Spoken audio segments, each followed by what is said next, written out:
নমস্কার, তোমাদের রান্নাঘরে আজকে বানিয়ে দেখাবো নিরামিষ সোয়াবিন আলুর তরকারি। একদম ঘরোয়া পদ্ধতিতে ঘরোয়া মশলায় তৈরি এই রেসিপি থাকলে নিরামিষ দিনে খাওয়ার আর কোনো চিন্তাই থাকবে না। তো এর জন্য লাগবে সোয়াবিন। আমি এখানে আশীর্বাদের 10 টাকা প্যাকেট যে হয় সোয়াবিন চাংসগুলো, তার 2 প্যাকেট নিয়ে নিচ্ছি। সোয়াবিনটাকে পরিষ্কার করে জল দিয়ে একটু ধুয়ে নিতে হবে। আপনি যে কোনো কোম্পানির সয়াবিনই ব্যবহার করতে পারেন।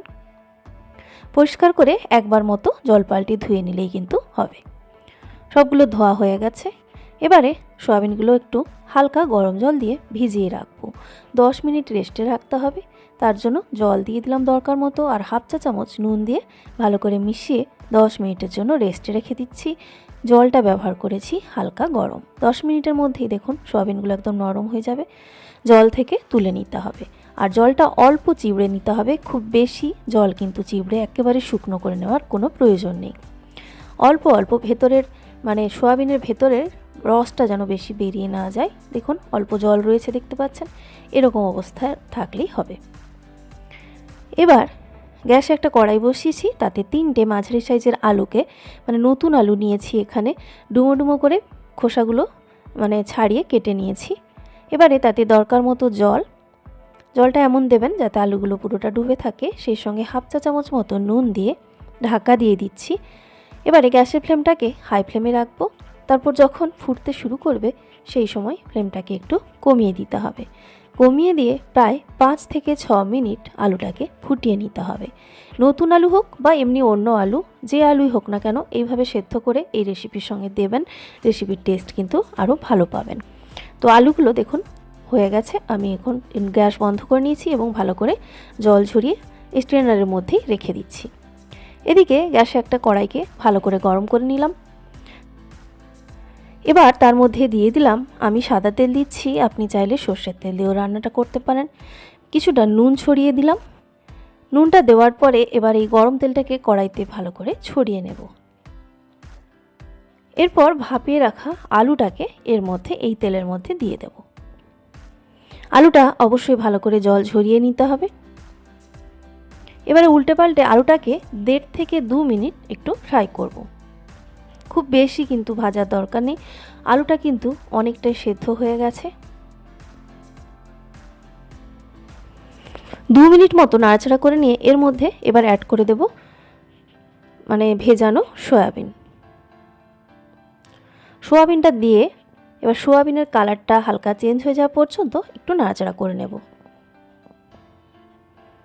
তো সোয়াবিনটা পরে দিলাম, তার একটাই কারণ, সোয়াবিন দেওয়ার সঙ্গে সঙ্গে তেলটা পুরো টেনে নেয়, যে কারণে আলুটা একটু তেলে আলাদা করে অল্প ফ্রাই করে তারপর সোয়াবিনটা অ্যাড করলাম। সোয়াবিনের ওপরে দেখুন বেশ বাদামি স্পট দেখতে পাচ্ছেন, হালকা হালকা যে গোল্ডেন ভাব দেখতে পাচ্ছেন, এরকম এসে যাওয়া পর্যন্ত সোয়াবিনটাকে আর আলুটাকে ফ্রাই করতে হবে। তো ভাজা হয়ে গেছে। এবার আমি সোয়াবিন আলু কড়াই থেকে তুলে নামিয়ে নিচ্ছি।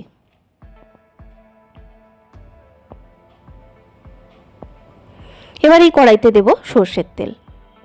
নিরামিষ রেসিপি সর্ষের তেলেই কিন্তু টেস্ট ভালো হয়। দরকার মতো তেল দেবেন। আমি এখানে প্রায় 2 টেবিল চামচ মতো সর্ষের তেল দিয়েছি। ফোড়ন হিসাবে দিচ্ছি একটা তেজপাতা, একটা শুকনো লঙ্কা, আর 1/3 টিস্পুন মতো গোটা জিরে। ফোড়নটা ভাজা হয়ে যাওয়া পর্যন্ত একটু নাড়াচাড়া করে নিতে হবে। কয়েক সেকেন্ড সময় লাগবে, যেহেতু তেলটা অলরেডি গরম রয়েছে। ভাজা হয়ে গেলে এর মধ্যে এবার দিয়ে দিচ্ছি একটি, দেখুন, বাটা মশলা। এই মশলার ওপরে কিন্তু টেস্ট অনেকটা নির্ভর করবে। মশলাটা কি কি দিয়েছি আপনাদের একটু দেখিয়ে দিই। স্বাদ মতো কাঁচা লঙ্কা, দেখুন একটা আদা খোসা ছাড়িয়ে দিয়ে দিলাম। টমেটো দিয়ে দিচ্ছি একটা ছোট সাইজ বা মাঝারি সাইজের টমেটোর হাফ, আর কিছু গোটা গরম মশলা, দারচিনি, এলাচ, লবঙ্গ, গোলমরিচ সব কিছু মেশানো রয়েছে। অল্প জল মিশিয়ে মিহি করে বেটে নেব।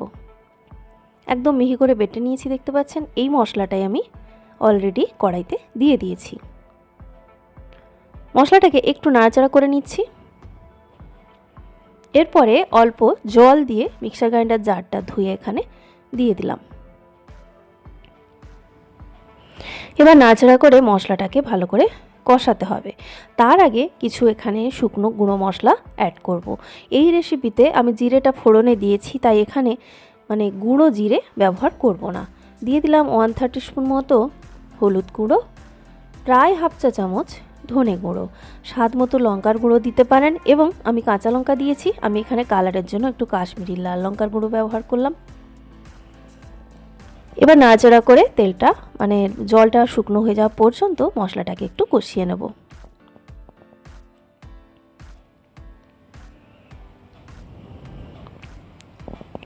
ফ্লেমটাকে বাড়িয়ে রাখলে খুব কম সময়েই কিন্তু মশলাটা কষানো হয়ে যাবে। দেখতে পাচ্ছেন আগের থেকে জল কিন্তু অনেকটাই কমে গেছে। মোটামুটি তেল ছেড়ে বেরোনো পর্যন্ত মশলাটা কষালেই হবে। এখানে পুরোপুরি ভালো করে তেল ছেড়ে বেরোনো পর্যন্ত মশলা কষার জন্য অপেক্ষা করার কোনো দরকার নেই।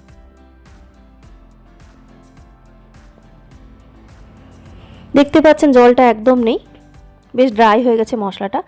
এবার এর মধ্যে দিয়ে দেবো ভেজে রাখা আলু আর সয়াবিন। সয়াবিন আর আলুটা দিয়ে মশলার সঙ্গে বেশ ভালো করে মিশিয়ে নিতে হবে এবং 2 থেকে 3 মিনিট নাড়াচাড়া করে ফ্রাই করে নিতে হবে মশলার সঙ্গে। মশলাটা তো অলরেডি কষিয়ে নেওয়া হয়েছে, তো এখন এবার ভালো করে একটু আরও 2-3 মিনিট সয়াবিন আলুর সঙ্গে ভেজে নিলাম। এবার এর মধ্যে অ্যাড করে দিচ্ছি জল। জলটা হালকা গরম করে দেবেন, তাহলে রান্নাটা তাড়াতাড়ি হবে, এবং নতুন আলু যেহেতু, আলুগুলো যাতে শক্ত না হয়ে যায় জলটা গরম করে দেবেন। জলের পরিমাণ নিজের ইচ্ছে মতো কম বেশি করা যাবে, তবে খুব বেশি পাতলা হলে রেসিপিটা ভালো লাগবে না। জল দেওয়ার পরে এবার স্বাদ মতো নুন একটু অবশ্যই টেস্ট করে দেখে নেবেন লাগবে কিনা, আর একেবারে অল্প কয়েক দানা চিনি এখানে দিয়ে দিলাম, কারণ আলু অলরেডি সেদ্ধ হয়ে গেছে আর সয়াবিন তো সেদ্ধ করার কোনো ব্যাপার নেই।